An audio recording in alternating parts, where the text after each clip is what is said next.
Alright everyone, this is Shanae Jones and I'm about to go live on Instagram. This is going to be the repost video, so we'll see how this goes.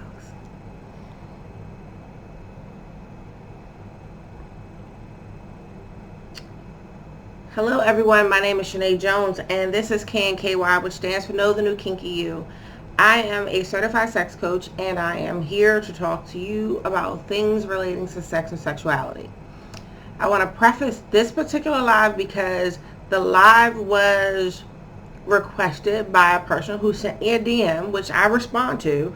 I respond to these messages so that I can bring you the content that I feel like is important to you and important to the other people who may feel like you feel but perhaps haven't yet felt the need to reach out. So we're going to talk about gender identity and sexual fluidity. So if you don't know what those things are, we'll talk about it during our session, but I want to preface the fact that when the initial question was posed to me, the question was asked, do I only talk about heterosexual sex? And the answer was no. But I can only speak to my vantage point. So I do research. So I recently did a post on the attributes that affect males when they are sexually abused or sexually assaulted. And I'm obviously not a man. I'm obviously not a man that has been in that position, so I can't speak to their vantage point. However, did you send a request? Okay. Well, I'll go back and look at it. I will try my best to address everybody's situation, but we're talking today about gender identity and sexual fluidity. Okay, so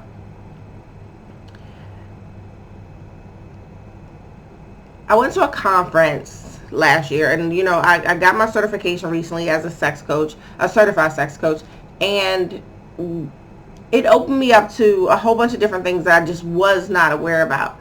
And when I went to this conference, I was just blown away by some of the terminology that, came up and things that people talked about. It was a sexual freedom conference. And as I was in these sessions, I started to begin to be introduced to these concepts and these terms. And there was honestly a little bit of confusion on my part because I just hadn't been exposed. And I started to just ask some questions. And when I was coming up, there was LGBT. And I knew what each one of those things were pretty much very easily. Lesbian meant that you were a girl who liked other girls. Gay meant that you were a boy who liked other boys. Bisexual meant you had the best of both worlds and you could like boys and girls. And I will be honest, and don't persecute me, but the T was a little bit confusing for me back in the day because I didn't know if the T meant transvestite, transsexual, or transgender. Although these terms, I had knowledge of, I didn't know exactly what they were supposed to mean for me because I didn't relate to them necessarily. I didn't know that there was so much classification for who people felt that they needed to be and who they needed to be as part of a community.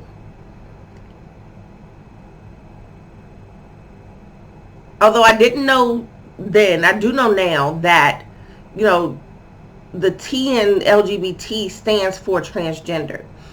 And people who are transvestites or transsexual, they have a different space in sexual identity. That identity and that fluidity is what we're here to talk about. So let's first talk about sexual gender identity. When I look at it now, there are a lot more letters on the list than there used to be. And there can be some confusion about what that actually means and how it impacts you as a person. So if I Google the most recent list, it's LGBTQIAPK. That's a lot. So if you're not familiar with those letters, let me explain to you what they actually mean. So let me just say that it's just not a bunch of letters. These are definitions of people who identify as something, and they don't belong to the mainstream heterosexual society. But at the same time, they built a community of people who don't relate. However, there are certain subsets which equate to these letters that we put into this list of acronyms. So let's talk. So we talked a little bit about the LGBT community and what they stand for, and of course I told you I know what a transgender is now, and the most significant, I guess, and at least in my opinion, the most significant transgendered person in today's community is probably Caitlyn Jenner. If you don't know who she is, then you should probably look her up.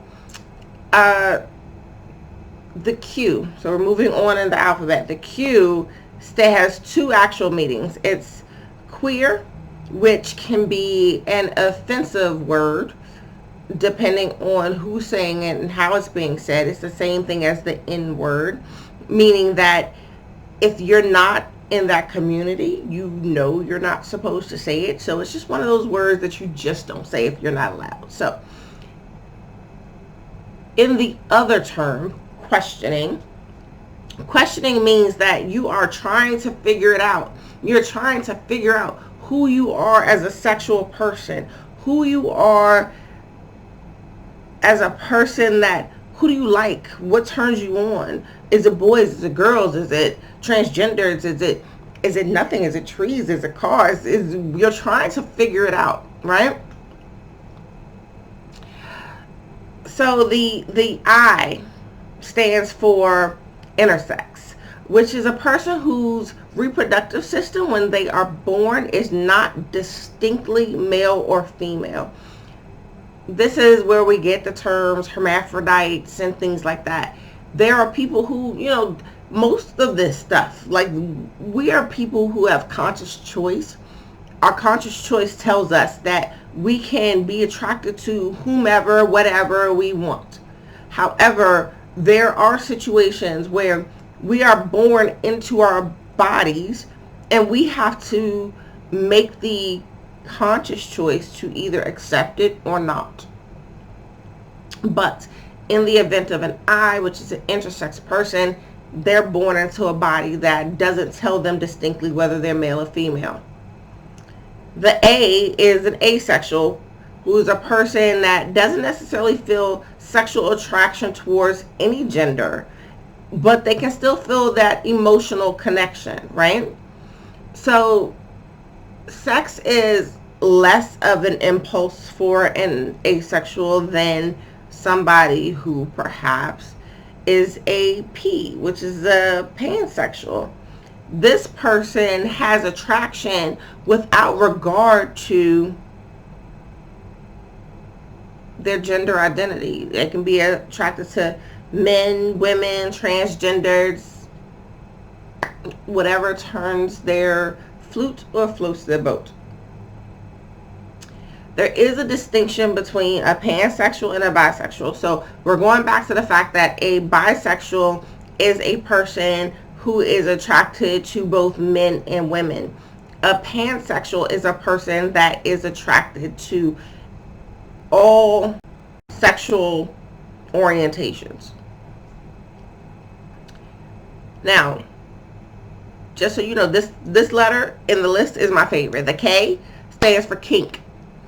It's those kink or kinky really just means those people who are not considered vanilla, those people who find comfort in being sexual in ways that are not necessarily considered mainstream.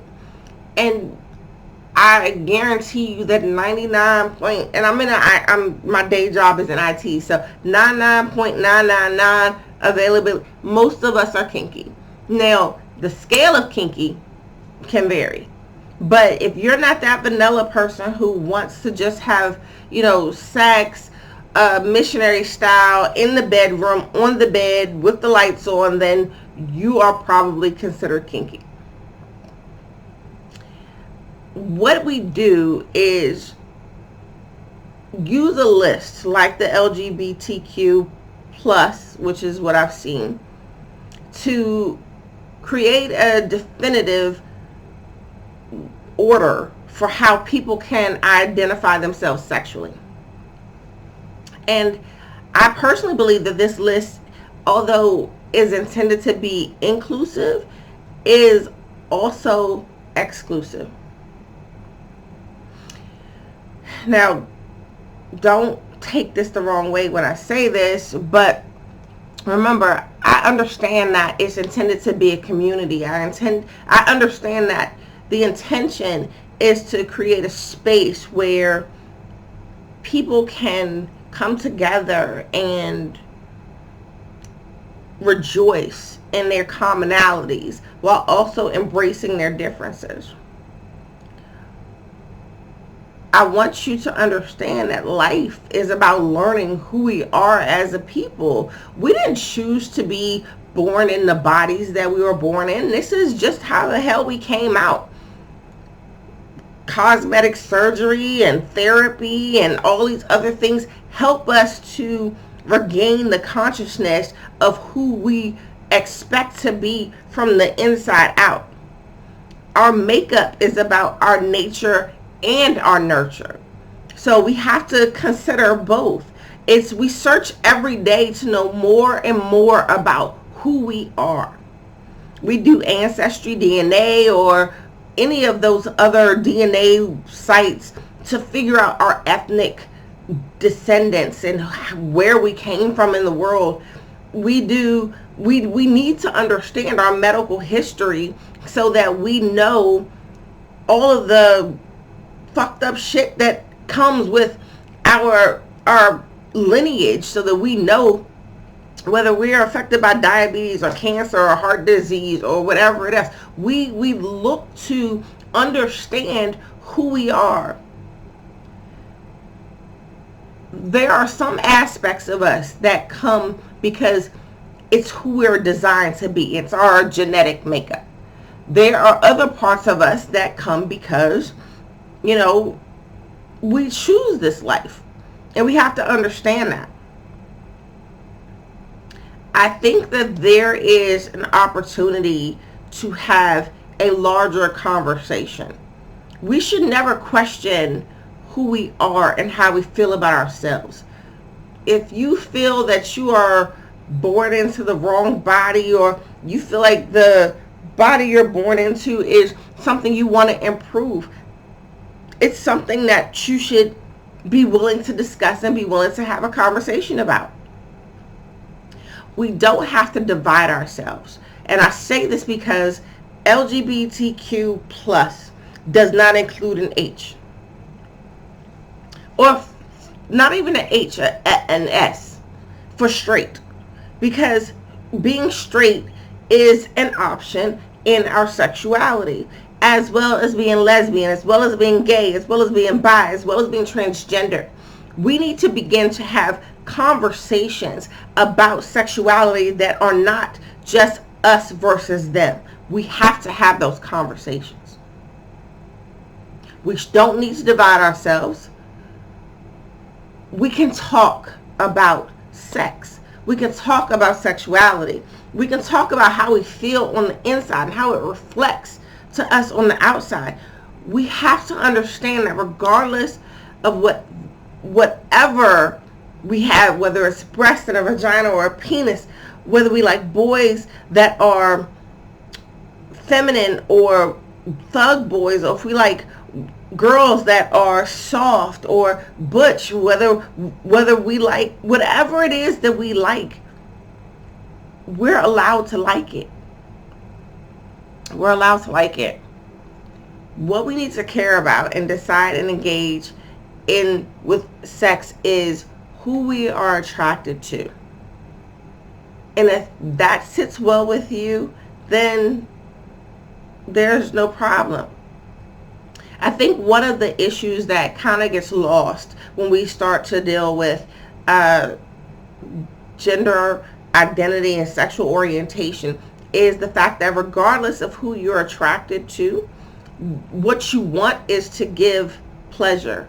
What you want is to be sexually satisfied. What you want is to have an experience that you enjoy, where we focus on the sensuality of where you are in the moment. Being mindful is something that a lot of people just don't understand, especially when it comes to sex. Sexual empowerment is something that we should not just shirk. It's something that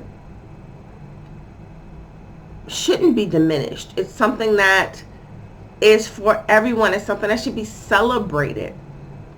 And yet, we spend so little time talking about it in a way that is constructive.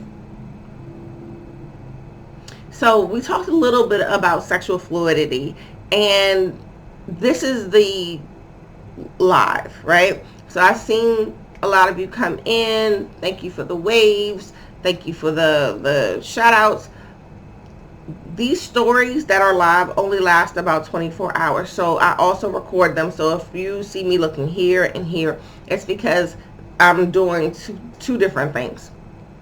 So the recorded versions will be on YouTube, as well as additional series that extend from the topics that I talk about tonight.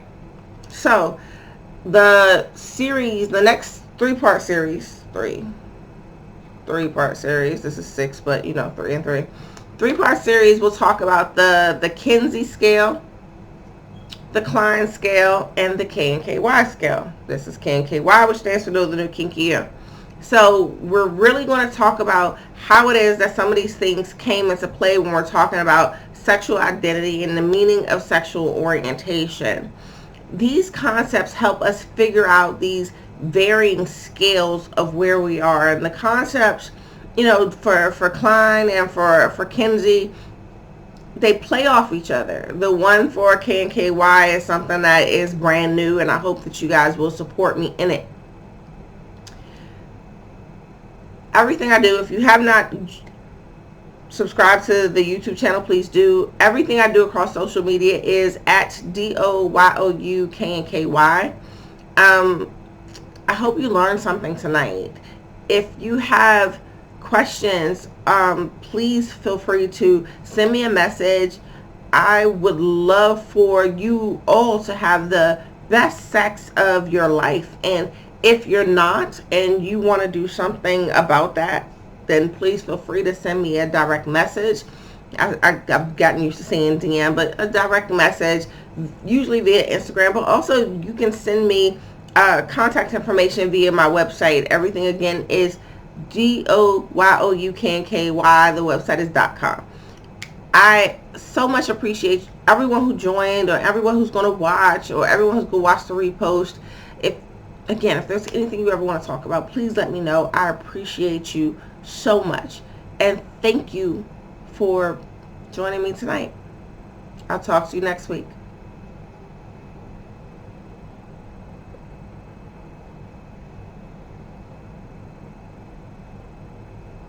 I'll talk to you guys next week too.